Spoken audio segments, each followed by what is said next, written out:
New van time, transit van. Yes. Well, what have we got here? Oh, well, from the side door, the first visual thing is the gas bottle holders here. So we've got them. We've got loads of tie hooks. We've got a USB charge point there. So if you've got anything that needs charging up, it can go in there. And there's the tray behind for the item to go on. But the one thing about this vehicle is you do have to get in it. Perfect. Handhold there, just use it. You know, you can take a slip or trip hazard with you. Wet leaves, mud on the boot like that slips, you're cracking your shins, it hurts. So 3 points of contact when you're getting in, make sure you control the body weight, and then we'll have a look inside and how we would load this sort of thing, eh?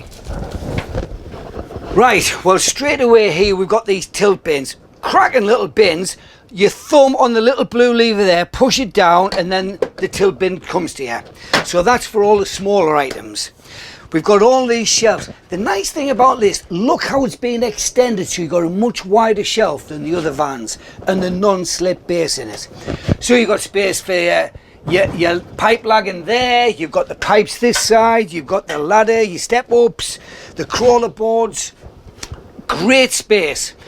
Obviously we want to be looking at putting things in the right place, but it's person to person for the stuff that you're carrying. But think of that really heavy stuff where you're not actually lifting it on the floor because you pull it, you're manoeuvring it, not actually lifting it. Then the next heavy stuff in here so you can lift from the optimum positions. So it's kind of where you want to put it, but it's significantly increased and a better set of racking. Let's have a look at the side door and what we got in here. Oh, the tilt bins. So there's no getting in or out here, is it? Because we're not crawling under there. But this is what I was talking about. See that blue lever there? Thumb on that. Great storage and very accessible here. So this is probably the more common stuff you need, so it stops you getting in and out of the vehicle. And this is perfect for the more awkward items. You know, when you're picking them up, you put one end down so that's got the weight of it, and then push it in position. And look at that little holder there for the torch. Absolutely spot on. Cracking.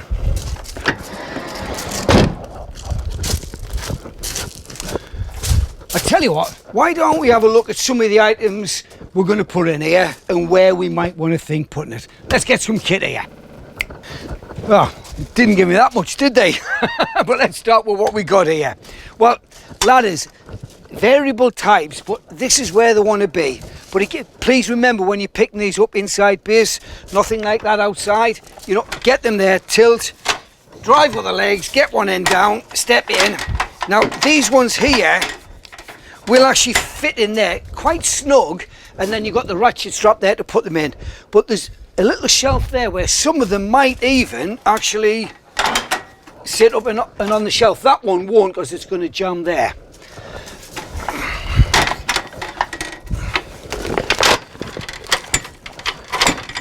So that's where we put the ladders. Oh, pipe. One. You probably get a bundle. They're going cheap on me, how rude. But look, a cracking bit of kit in here.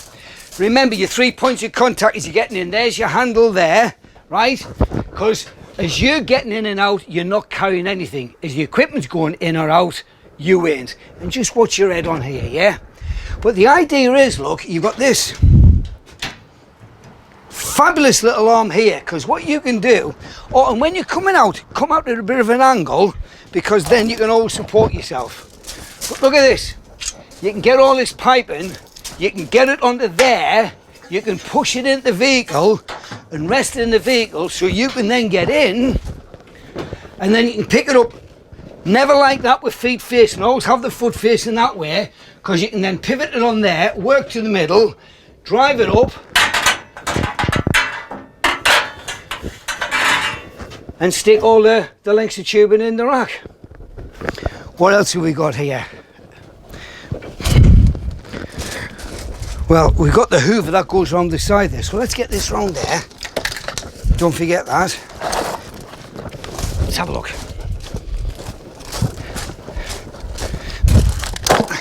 But none of this juggling act, you know, when you're trying to carry something like that, no, that doesn't work, because these can stick and they can have job your shoulder. Foot facing, two hands. So here we are. Get this hoover in there. one end down, and then it'll move it in place. Now, we've got a strap at the front, there's a strap at the back, there's loads of strapping points. Remember, you're responsible for the security of the items that are in here. Torch, we've got one there, we've already got, I've got 2 torches. But, oh, that's a point. Only carry what you need. Don't start collecting stuff in here. That's not what it's about. Just what you need, and you only need 1 torch, okay? We've got the power flow around there. Let's go and have a look at that.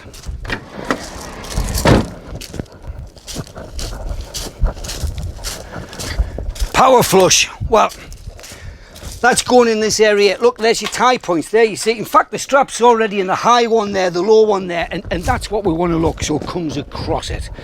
But what we don't want to be seeing is this. Yeah, it's like a hand that's screaming to be picked up from... It's all outside base and a twist. What did we say them principles were? Excellent.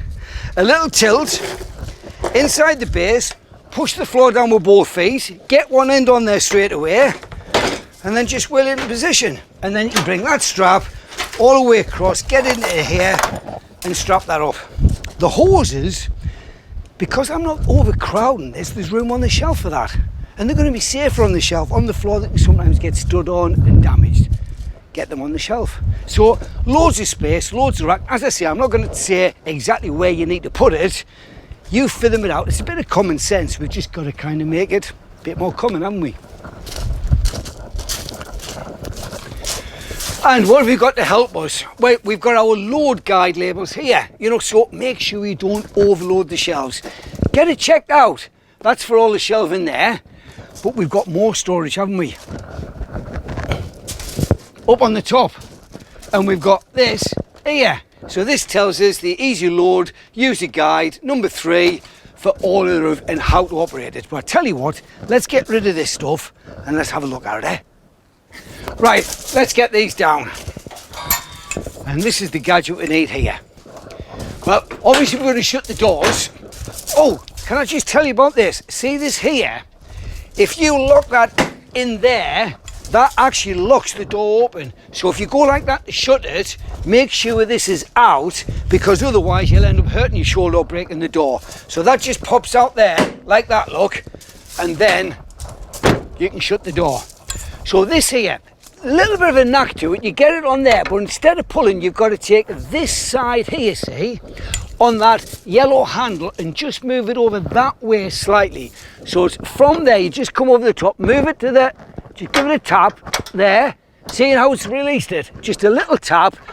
Now you'll pull it about a metre and it'll want to come down, let it come down. It's on the gas struts. So from there, walking back and just let it come down, it'll come all the way to the floor. Just let it come down. And then we can take our little hook out. You know, just stick that somewhere safe on there, and remember about if you leave it lying around, it's an additional slip or trip hazard. We're obviously going to be unlocking this. That means we'll obviously lock it when we're finished. You've got the little swing arm here, we'll spin that off, but body weight over base all the time.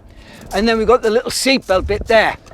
And make sure there's no one tall puts it on, because otherwise you'll never reach it. So just from there, undo the seat belt. But you see this D shape here, this is what the ladder's actually sitting on. So what you need to do is hook it over that. And sometimes it's as simple as getting it from here, push it up and lean it against that so you're inside the base, and you can bring it over and then lower to the floor. The other way is from the side, is just taking it up and down, lower it to the floor and lean it against the actual rack, then you can pick it up and take it to the job. When you come to put it back, it's a simple reverse. You can lay the ladders up against it, you can turn them that way a little bit and actually push them up and just turn it round and hook it into there. It's a lot easier, but then make sure you've got 3 locks on this, right? The first, the wing arm gets locked, gets padlocked there, and the seatbelt lock on before you put it away. And can you just make sure it's in these arms? See these little arms here?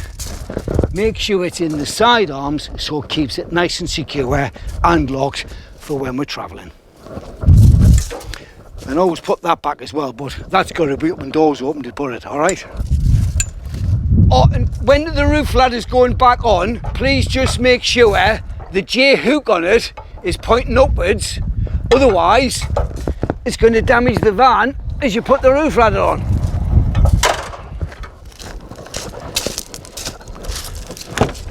You know, it's worth remembering that these vans haven't just been thrown together. There's been a lot of thought and effort going into it with the professional job that you do.